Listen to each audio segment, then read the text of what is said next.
स्वागत आप सभी का अपना एमपी आप देख रहे हैं। आपके साथ मैं हूं पुनीत। खबरों की शुरुआत करेंगे उज्जैन से। सबसे पहले बड़ी खबर आपको बता दें, भारतीय जनता युवा मोर्चा की तरफ से हंगामा किया गया है और पुलिस कर्मियों के साथ यहां धक्का मुक्की की गई है।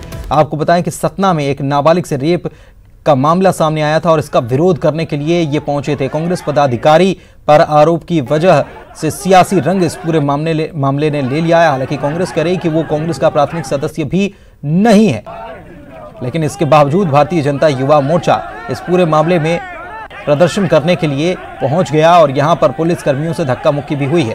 सतना का ये मामला है और उज्जैन में भारतीय जनता युवा मोर्चा की तरफ से विरोध और हंगामा देखने को मिला है। और भारतीय जनता युवा मोर्चा इस पूरी घटना की निंदा करता है।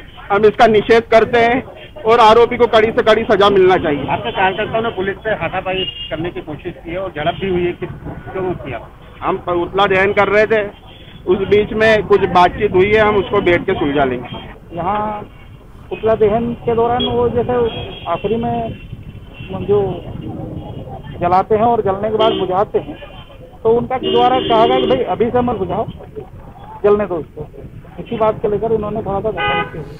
आनंद हमारे संवाददाता उज्जैन से हमारे साथ जुड़े हुए हैं, उनसे बात करते हैं। आनंद, भारतीय जनता युवा मोर्चा विरोध कर रही थी, क्या ये मामला सियासी रंग लेता भी नजर आ रहा है? हालांकि कांग्रेस कह रही है कि वो प्राथमिक सदस्य भी नहीं है कांग्रेस का, लेकिन फिर भी भारतीय जनता युवा मोर्चा का कहना है कि ये कहीं ना कहीं ये पार्टी से ताल्लुक रखता था।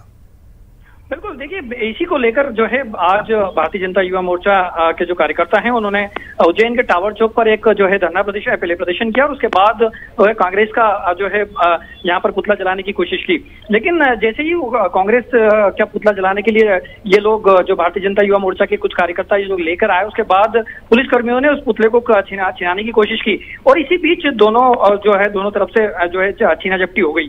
छीना झपटी के दौरान एक पुलिसकर्मी भी सड़क पर गिर गया। फिलहाल जो है यहाँ पर जिस तरह से हंगामा प्रदर्शन हुआ उसके बाद लगातार देखा यही जा रहा है कि सत्ता में जिस तरह की घटना सामने आई है उसके बाद अब ये जो है पूरा सियासी रंग ले चुका है ये पूरा मामला। चूंकि कांग्रेस भले ही अपने पक्ष में ये बचाव के लिए कह रही हो कि उन्होंने जो है वहां उनका कार्यकर्ता नहीं था, लेकिन फिलहाल अभी यहाँ पर जिस तरह से यहाँ पर घटना देखने को मिली है, फिलहाल अभी पुलिस ने इस पूरे मामले में कोई कार्रवाई नहीं की है। जी शुक्रिया आनंद आपका इस जानकारी के। और भोपाल से आपको खबर बता रहे हैं कि किस तरीके से सियासत, उपचुनाव सामने है तो सियासत किस तरीके से रंग बदल रही है और अब तो फूल तक पहुंच गई है। और फूल वाली सियासत बेशर्म के फूल वाली सियासत है।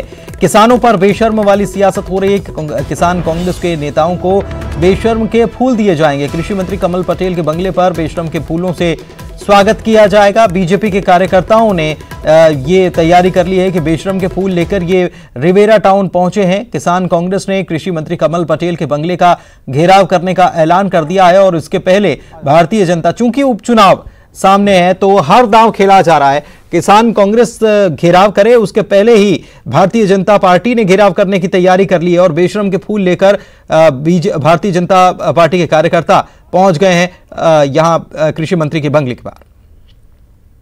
मध्य प्रदेश में किसानों पर अब बेशर्म वाली सियासत शुरू हो गई है। किसान कांग्रेस के नेताओं ने तय किया है कि वो कृषि मंत्री कमल पटेल के बंगले का घेराव करेंगे और यहाँ उनके इस ऐलान के बाद जो सुरक्षा व्यवस्था है वो बढ़ा दी गई है। रिवेरा टाउन जहाँ पर कृषि मंत्री कमल पटेल रहते हैं और उन जो कांग्रेस कार्यकर्ता यहाँ पर आएंगे विरोध करने, उनको यहाँ पर बेशर्म के फूल देने की तैयारी है। बीजेपी के कार्यकर्ता अपने हाथों में बेशर्म के फूल लेकर खड़े हुए हैं। हम पूछेंगे कि आखिरकार ये फूल लेकर आपको खड़े होने की ज़रूरत क्यों पड़ गई आपको? बचपन से ही देखते आ रहे हैं कि जब आदमी बार बार गलतियां करे, बार बार ठिठोलियां करे, माहौल ख़राब करे, तो आदमी लोग कहते थे कि तुम बेशरम हो गए हो। तो 2018 में जब भाजपा की गवर्नमेंट थी तो फसल बीमा योजना का फ़ायदा दिया था शिवराज जी ने। 19 में इनकी गवर्नमेंट आई तो इन्होंने नहीं दिया।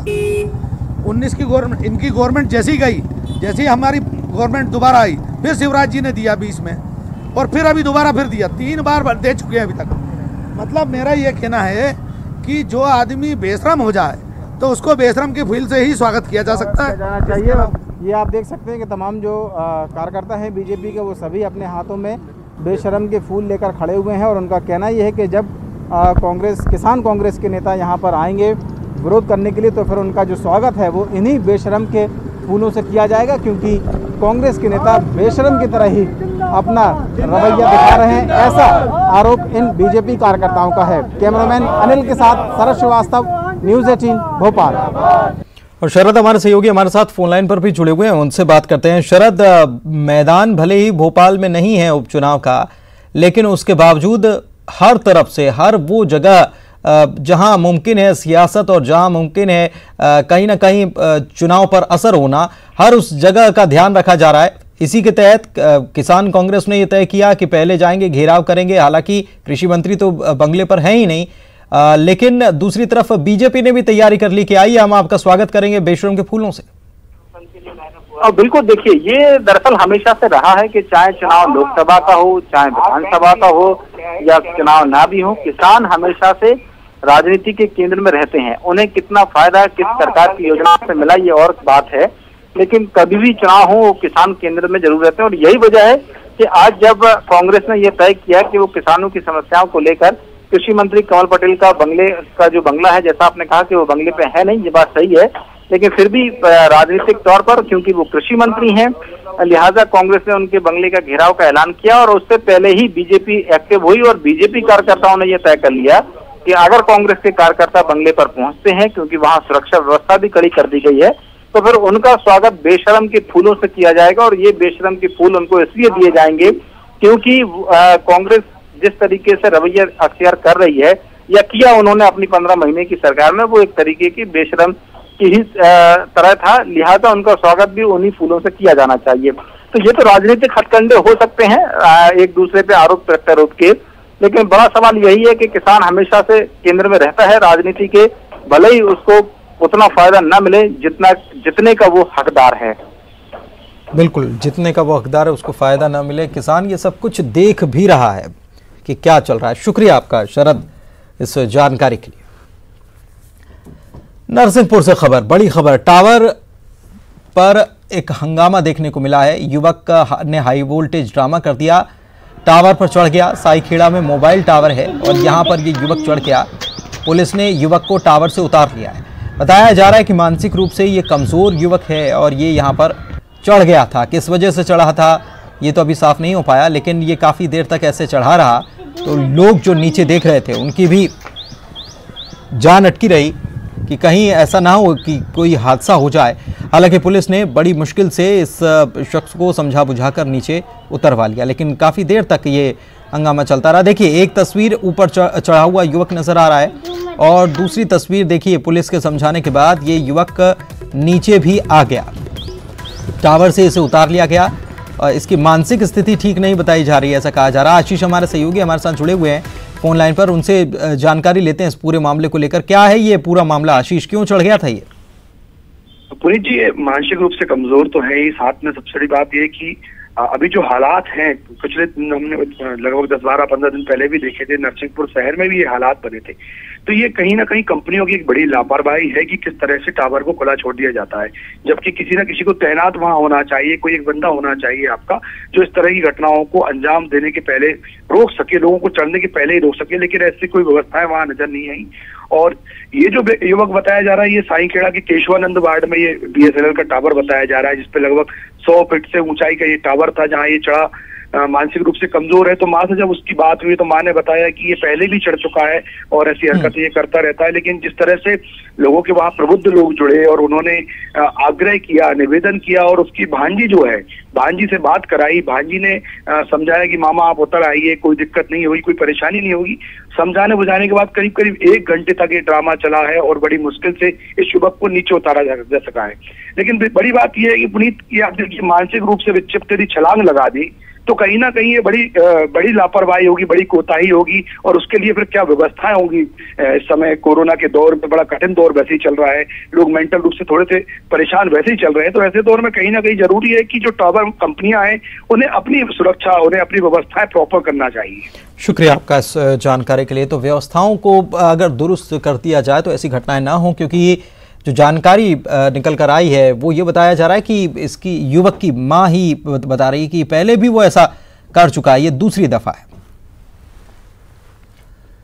शिवपुरी में दुकानदार परेशान हैं। दुकानों से हो रही चोरियों ने उन्हें मुसीबत में डाल रखा है। बीते कुछ दिनों से लगातार मार्केट में कुछ संभ्रांत परिवार की दिखाई देने वाली लड़कियां दुकानों से सरेआम चोरी की वारदातों को अंजाम देती हैं। सीसीटीवी में लड़कियों की ये करतूत कैद हुई है, लेकिन कोरोना काल के चलते उनका चेहरा पूरी तरह से मास्क से ढका हुआ है और इसके चलते उनकी पहचान भी नहीं हो पा रही है। मुख्य बाजार में एक दुकान में लगे सीसीटीवी में साफ दिखाई दे रहा है कि कैसे दो लड़कियों में एक दुकानदार को सामान दिखाने में व्यस्त कर दिया और साथ खड़ी लड़की सामान पर हाथ साफ कर दे रही। देखिए जरा ध्यान से तस्वीर।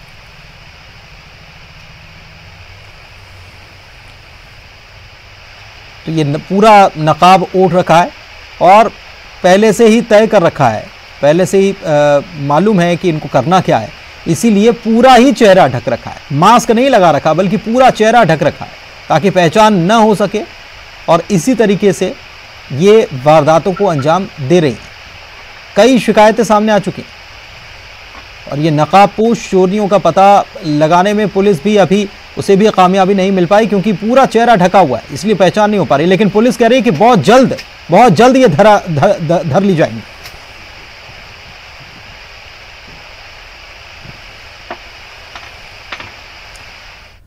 और कुछ और तस्वीरें आपको दिखाते हैं। अनूपपुर से तस्वीर, गुंडागर्दी की तस्वीर। मिल्क पार्लर में बदमाशों ने तोड़फोड़ कर दी और दुकान कर्मचारी और मालिक से बुरी तरह से मारपीट की है। सामान का पूरा पैसा मांगने पर गौरेला पेंड्रा से ये बदमाश आ गए थे और बदमाशों ने 16,000 रुपए भी लूट लिए। घटना सीसीटीवी में कैद हो गई है। अमरकंटक पुलिस ने एक आरोपी को हिरासत में ले लिया है और पूछताछ की जा रही है। तस्वीरों को देखिए कि किस तरीके से हाथ में डंडे लेकर धड़ाधड़ दुकान के भीतर ये युवक जो हैं ये घुसते चले जा रहे हैं और एक व्यक्ति जो दुकान से बाहर निकलने की कोशिश कर रहा था उसको पकड़ने की भी कोशिश की गई लेकिन वो भाग निकला। बाकी अंदर एक और शख्स मौजूद था दुकानदार, उसको बुरी तरह से पीटा है और साथ ही साथ वहां से 16,000 रुपए नकदी भी ये लोग बदमाश ले उड़े और काफ़ी संख्या में ये लोग हैं। हालांकि एक व्यक्ति को हिरासत में ले लिया गया। पुलिस पूछताछ कर रही है पूरे मामले में।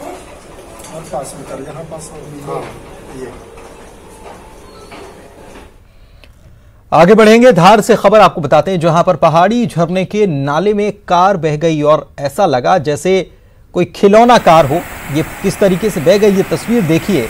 जानकारी के मुताबिक अचानक बारिश होने की वजह से झरने में पानी आ गया और कार के बहने का वीडियो वायरल हुआ। धामनोद के जोगीबेड़ा गांव की ये घटना है। पानी की तेज रफ्तार में कार खिलौने की तरह बहती नजर आई। ढाल पंचायत के जोगीबेड़ा झरने में अचानक से पानी बढ़ने से 3 कार बह गई थी। इसी तरह से 2 कारों को तो रोका गया लेकिन एक कार पानी की तेज रफ्तार में बह गई। गनीमत रही कि कार में कोई व्यक्ति सवार नहीं था। धार के जोगी भड़क झरना को देखने के लिए बड़ी तादाद में लोग पहुंचते। आज भी लोग यहां पर पहुंचे थे। बारिश की वजह से अचानक झरने में पानी का बहाव तेज हो गया क्योंकि पहाड़ी नदियां होती हैं तो उसमें बारिश की वजह से अचानक से पानी बढ़ जाता है। ऐसा ही यहां पर हुआ। पुलिया पर खड़ी गाड़ियों में से 3 कारें पानी में बहने लगी। 2 कारों को लोगों ने बचा लिया लेकिन एक कार करीब 300 फीट गहरी खाई में जा गिरी। देखिए जरा।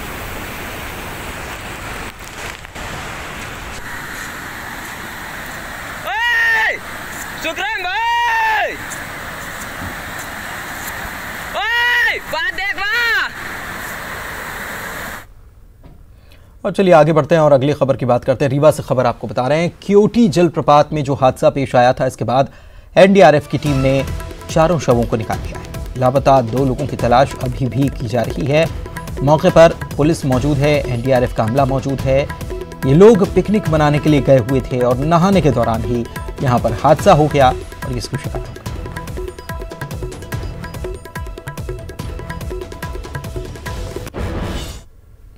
इधर सीधी से खबर बता रहे हैं जहां पर घर में घुसकर एक युवती की धारदार हथियार से हत्या कर दी गई।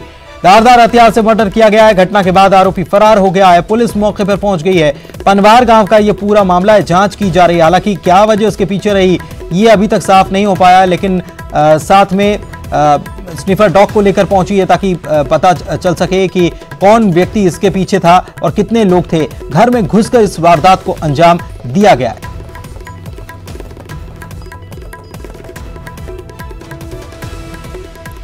पनवार गांव का यह पूरा मामला जहां पर धारदार हथियार से हत्या कर दी गई। एक युवती की घर में घुसकर उसकी हत्या की गई है। पुलिस पूरे मामले की जांच में जुटी हुई है। सीधी सी यह खबर आपको बता रहे हैं। और भोपाल से खबर आपको बता रहे हैं, जहां नाबालिग ने चाइल्ड लाइन में शिकायत दर्ज कराई है और शिकायत यह है कि शराबी पिता ने 15 साल की उम्र में उसकी शादी करा दी और 35 साल के शख्स से पिता ने शादी कराई है। शादी के 2 साल बाद लड़की ने इसकी शिकायत दर्ज कराई है। नाबालिग ने बाल विवाह के खिलाफ अब आवाज उठाई है। नई जिंदगी की शुरुआत पीड़ित लड़की अब करना चाहती है। जो उसने हमें शिकायत की है 10/9/8 पे और ये बोला है कि मेरी शादी जो है मेरे सौतेले पिता ने ज़बरदस्ती 2 साल पहले कर दी थी, जब मेरी उम्र 15 साल की थी। और ये जो बच्ची है वो अब अपनी शादी निरस्त कराने के लिए मांग कर रही है और वो आई चाइल्ड लाइन कार्यालय में और उसने अपने बारे में ये सारी बातें बताई। और उसका ये कहना है कि वो जो आदमी है जिससे मेरी शादी हुई लगभग 32-35 साल का है और मैं बिल्कुल उसके साथ रहना नहीं चाहती हूँ। और पिछले 2 साल के अंदर मैंने अपनी पढ़ाई पूरी की है और मैंने पूरा विरोध किया और मैं गई हूँ 1 आध दिन के लिए, लेकिन मैं फ़ौरन वापस आ गई थी। और अब मैं चाइल्ड हेल्पलाइन से चाहती हूँ कि वो मेरी शादी निरस्त कराने के लिए कोई कार्रवाई करे। इसके ऊपर संज्ञान लेते हुए हमने बाल विवाह निषेध अधिकारी को हमने जानकारी दी और अभी हमने उनको कल ही पत्र लिखा है और सोमवार तक हो सकता है इसके अंदर और भी जो विधि के विशेषज्ञ हैं उनसे हम और जानकारी प्राप्त करेंगे ताकि ये विवाह किस तरीके से टूटे। हम उस बच्ची की हिम्मत को दाद देते हैं कि वो आगे होके आई है और अपने बाल विवाह को रुकवाना चाहती है। हमारे लिए भी ये पहला मामला है जहाँ कोई बच्ची खुद होके आई है और अपने बाल विवाह को शून्य कराना चाहती है और इस मामले में हम उसकी मदद कर रहे हैं और जैसा विधि के हिसाब से जो भी कार्रवाई होगी वो हम करने की कोशिश कर रहे हैं। ग्वालियर से खबर बता रहे हैं, जहां पर जल संकट से जूझ रहे लोगों ने आंदोलन कर दिया है और कह दिया है कि पानी नहीं देंगे तो वोट भी नहीं देंगे। रामाजी का पुरा के 200 परिवार के लोग ये हैं जो पानी के लिए हमेशा परेशान रहते हैं। कई चुनाव हो गए, इनकी समस्या का हल नहीं हुआ। कैबिनेट मंत्री प्रद्युम्न सिंह तोमर का ये इलाका है जहाँ के ये रहवासी हैं और यहाँ के वोटर हैं।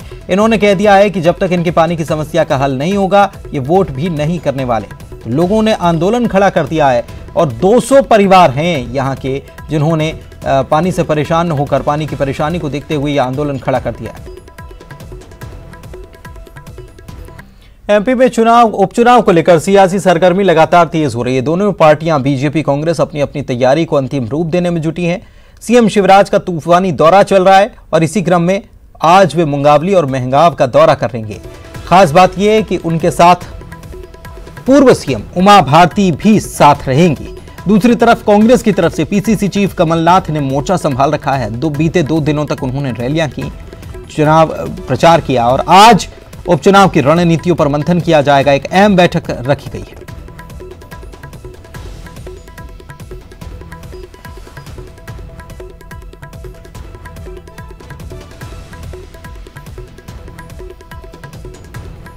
और उपचुनाव से पहले बीजेपी ने संगठन में एक और नियुक्ति कर दी है। हितानंद को पार्टी के सह संगठन मंत्री बना दिया गया है। बीजेपी के राष्ट्रीय अध्यक्ष जेपी नड्डा ने यह नियुक्ति की है। आपको बता दें कि हितानंद अभी संघ से जुड़े हैं और संघ के प्रचारक हैं, लेकिन अब उन्हें बीजेपी के सह संगठन मंत्री की जिम्मेदारी सौंपी गई।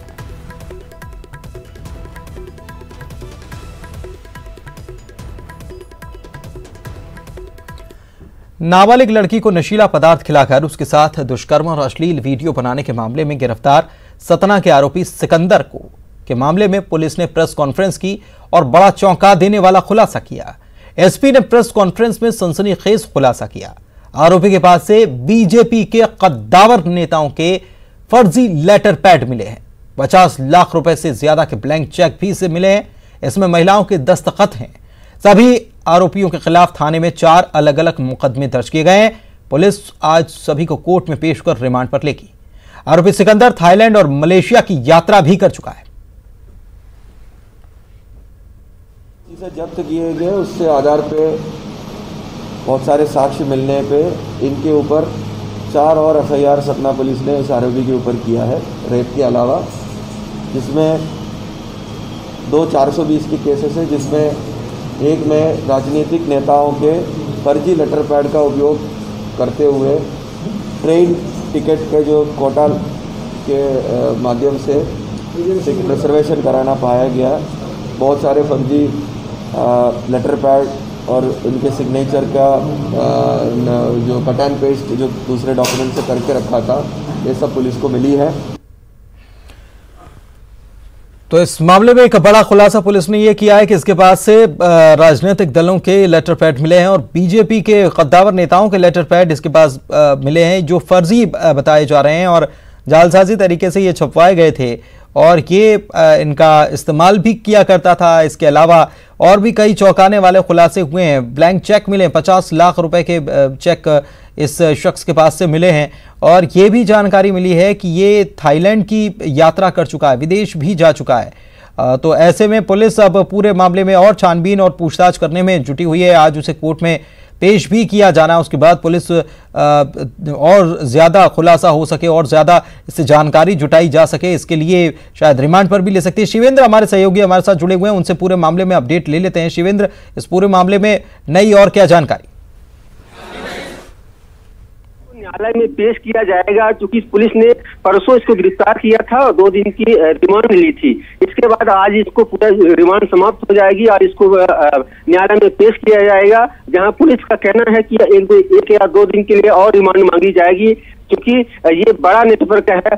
कल शाम को 4 अलग अलग केस दर्ज हुए हैं और मैं आपको बता दूं कि इसका जो फार्म हाउस है उसको भी सील किया गया है, जो कैफे था उसको सील किया गया है। तो इसकी संपत्ति की भी जांच की जा रही है और ये भी जानकारी मिली है कि इसने कई लड़कियों की, महिलाओं की अश्लील वीडियो बना के रखे थे। तो इस तरह के जो कंप्यूटर हार्ड डिस्क है वो सबको जब्त किया गया है, उसकी तफ्तीश की जा रही है। तो एक बड़ा नेटवर्क का खुलासा हुआ है और सबसे चौंकाने वाली बात यह है कि जो सतना और बिंद क्षेत्र के जो जाने माने बड़े जनप्रतिनिधि हैं, जैसे सांसद है, विधायक है, इनके लेटर पैड इसके पास मिले हैं, जिसके सहारे ये तत्काल टिकट की बुकिंग करता था। एक बड़ा गिरोह है जिसको पुलिस ने नस्तोनाबूद किया है और अभी भी जांच चल रही है। जी शुक्रिया, आगे भी आपसे जानकारी हम लेते रहेंगे। न्यूज 18 की खबर का एक बार फिर से असर हुआ। भोपाल में कुत्ते को तालाब में फेंकने वाला युवक आखिरकार गिरफ्तार कर लिया गया। सलमान नाम का यह युवक है जिसने कुत्ते को तालाब में फेंका था और इसका वीडियो बनवाया था। यह वीडियो वायरल हुआ। आरोपी के खिलाफ पशु क्रूरता अधिनियम के तहत मामला दर्ज किया गया है।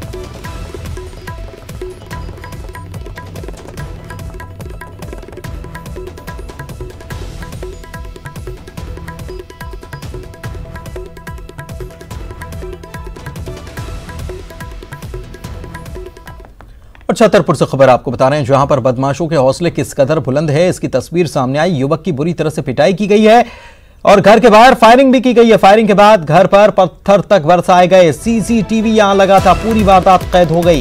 पुलिस ने मामला दर्ज कर लिया है, लेकिन पुलिस का खौफ नहीं है, तभी तो इस तरीके की वारदात को अंजाम दिया गया। देखिए जरा कैसे घर के बाहर फायरिंग की गई, पहले युवक को पीटा गया, फायरिंग की गई, पत्थर बरसाए गए हैं और ये पूरी घटना सीसीटीवी में कैद हो गई है। सुनील हमारे सहयोगी हमारे साथ जुड़े हुए हैं। सुनील, कौन ये लोग हैं और क्यों इस वारदात को अंजाम इन लोगों के द्वारा दिया गया? कोई डर, कोई खौफ नहीं है? जी बता दें, ये जो पूरा मामला है कोतवाली थाना क्षेत्र के बसारी दरवाजे का है, जहां पर हम देख सकते हैं, साफ तस्वीरों में साफ दिख रहा है किस तरह से अपराधी हौसले बुलंद दिन दहाड़े एक युवक के घर के सामने जाकर पहले तो उस युवक को बेदर्दी से पीटा जाता है और करीब 1 घंटे तक उसके साथ मारपीट की जाती है और उसके बाद रात होने पर दोबारा से उसके घर में करीब 3 युवक पहुंचते हैं और लगातार जो है कई राउंड हवाई फायरिंग करते हैं और उस हवाई फायरिंग के बाद दहशत फैलाती है, उसके घर में पत्थरबाजी करते हैं। पूरी मामले की शिकायत पुलिस को लगी थी और सीसीटीवी इस पूरे मामले का सामने आया था। सीसीटीवी के आधार पर पुलिस ने अभी अज्ञात जो आरोपी है उनके खिलाफ में मामला फायरिंग का मामला दर्ज कर लिया। वहीं दूसरी तरफ बात करें, जिस युवक के साथ मारपीट की गई है और जो घटना सामने आई है वो इतना अभी दहशत में है कि उसने उस पूरी घटना की जो है रिपोर्ट तक कोतवाली थाना क्षेत्र में नहीं की है। तो कहीं ना कहीं बिल्कुल कह सकते हैं किस तरीके से जो है अपराधी पहुंचे लगातार जो है कोतवाली थाना क्षेत्र में बुलंद है, जिस तरीके से ना उन्हें किसी का खौफ भी नहीं, ना पुलिस का खौफ है, ना आम जनता का खौफ है, ना किसी पड़ोसियों का खौफ है। जी शुक्रिया आपका इस जानकारी के लिए।